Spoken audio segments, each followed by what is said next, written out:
growing up, which was my favorite proverb? It was, "Time and tide wait for no man." I used to be so proud when I used to use this proverb in any kind of an elocution competition or to maybe even write an essay. However, later on I realized that that's not the only proverb or the only saying that I can use related to time. But there was no one much to help me at that point in time. But you are really lucky because you have me, Sonia, and we are going to do a lesson today on time-related idioms. Time and tide wait for no man. What does that one mean? I'm sure you know, but just to confirm, it means that time is extremely important and very precious. Alright? Let's look at some really interesting ones that you can use in today's day and life. The first one, it says, on the spur of the moment. What do I mean when I say on the spur of the moment? It means to do something instantly or to take a very spontaneous decision. Alright? So quite often in life, we think a lot about doing certain things. But sometimes we take certain decisions just immediately without really giving it much thought. That's when you're doing something on the spur of the moment. So it means to take a spontaneous decision. Spontaneous means instant, okay? Or to do something instantly. So in a sentence, I could say, well, Jane was so frustrated at work that she decided to go off on a holiday on the spur of the moment, instantly, without giving it much thought. The next one here, it says, in the interim. Okay? What do I mean by this? It sounds a little serious as well. In the interim means a short period of time between certain events. Between certain events. Let me give you a situation or an example and I'm sure you'll understand this better. So maybe say you're working for a bank, alright, and you have the manager of the bank and then there's also an assistant manager. So possibly the main head or the manager has to go and take care of another branch of the same bank. So what happens in the interim, in that short period of time? The assistant manager will be the one who will be taking care of everything at the original branch. Alright? So in the interim is a short period of time between the manager going to the other branch and coming back. What happens in the interim? The assistant manager takes care of the operations there. So if I want to put it in a sentence, I could say, the assistant manager took care of the outlet or the branch while the manager was at the other outlet during the interim. Next one here. This sounds a little bit tricky, okay? Against the clock. What could I mean by this possibly? Against the clock? This means that you're working so hard, you have a lot of work to do, but time is just flying by. Time is not really supporting you, or the clock is not really supporting you, okay?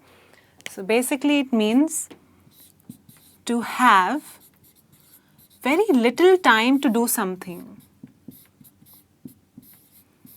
Very little time to do some work or to do something.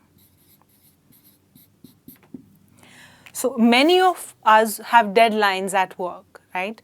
We need to prepare presentations, reports, and the list just goes on. So quite often, without knowing, we're actually working against the clock. Alright? So in a sentence, maybe you could say, well, we need to finish this presentation by 5 p.m.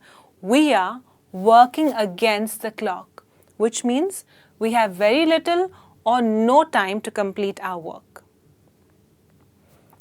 The next one here is quite easy to understand, I'm sure. It says in broad daylight. Now tell me, when it's daylight, during the daytime, how is it? Is it bright? Is it dark? Is it sunny? Is it gloomy? Daylight always, talks about something that's bright and sunny and very visible. So yes, in broad daylight means something which happened or some event that took place was extremely visible, very clear. You will read this expression a lot in the news. Whenever there's something that's reported, you may read a sentence like, the robbery took place in broad daylight. Okay? So this is what they mean. It means that the event or the incident was clearly visible. It happened in broad daylight. Okay? The next one I have for you, living on borrowed time. Okay? Before I explain this one, what's the meaning of borrowed?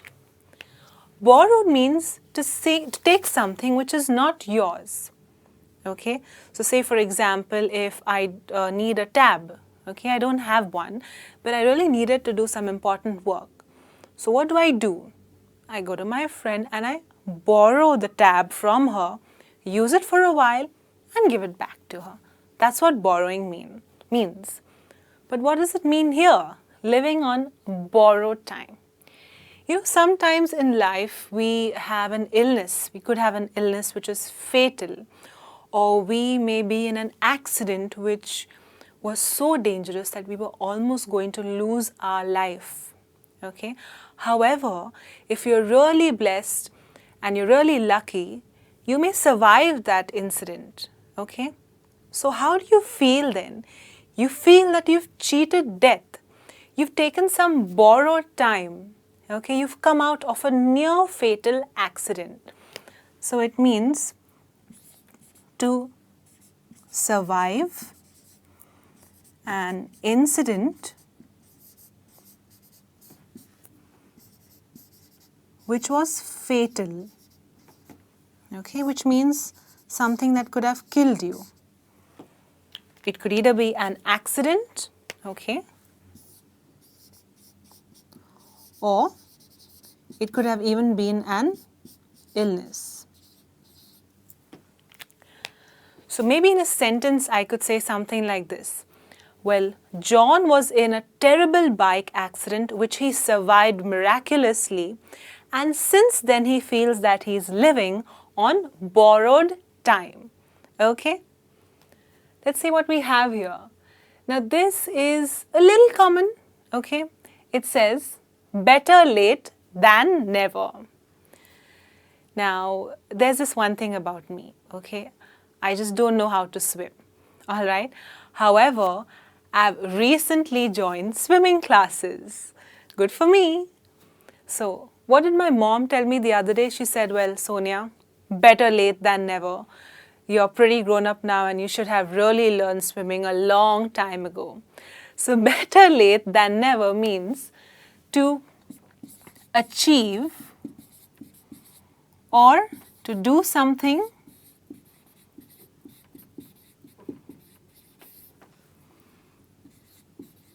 which was long overdue. Okay?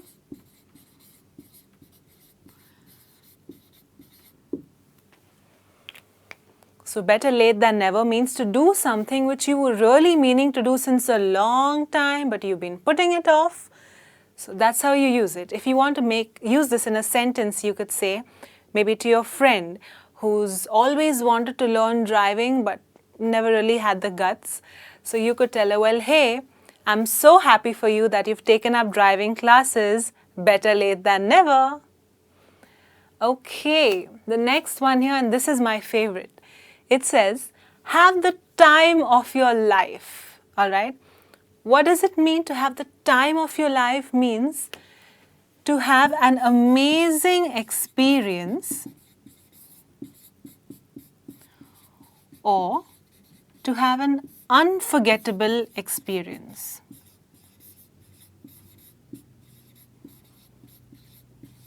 Okay, it's the best time of your life.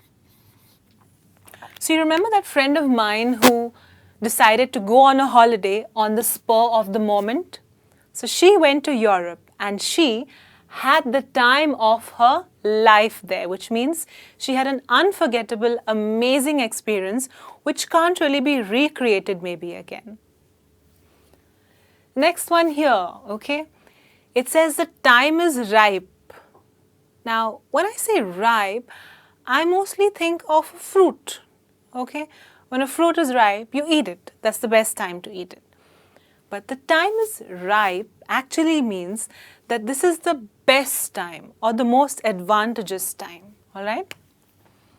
So it's the best or the most advantageous time. So let me give you a situation here quickly.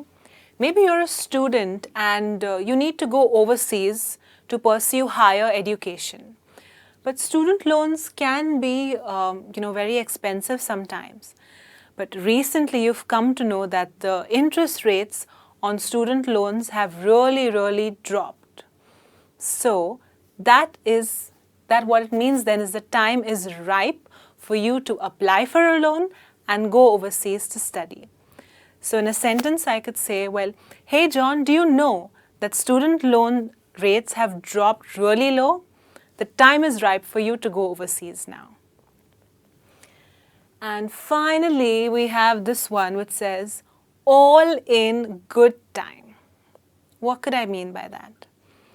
Now, this is a saying when you want to tell someone to be extremely patient, okay? So basically it means to be patient about something.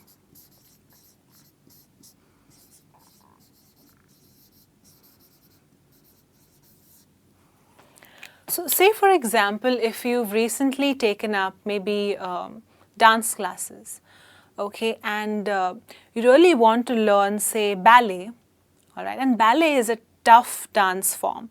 So it will require a lot of time, it will require a lot of patience. But you're the types who's a little impatient, and every evening when you come home from dance class, you're really disappointed because you're not really getting the right form and you don't really feel you're doing good at ballet. So what would I tell you then in that case? I would say, well, you need to be a little patient, okay, because learning ballet takes a lot of time. You will become a really good performer. It will all happen in good time. So all in all, I'm just telling you to be patient. So here we are, okay, with some lovely expressions or idioms related to time. They're really easy to use. Make sure that you understand the meaning of each and every idiom, and then you can use them in your day-to-day conversation. Well, this brings me to the end of the lesson, and I hope that you enjoyed watching. I'll be back soon with something more. Till then, you take good care of yourself. Bye.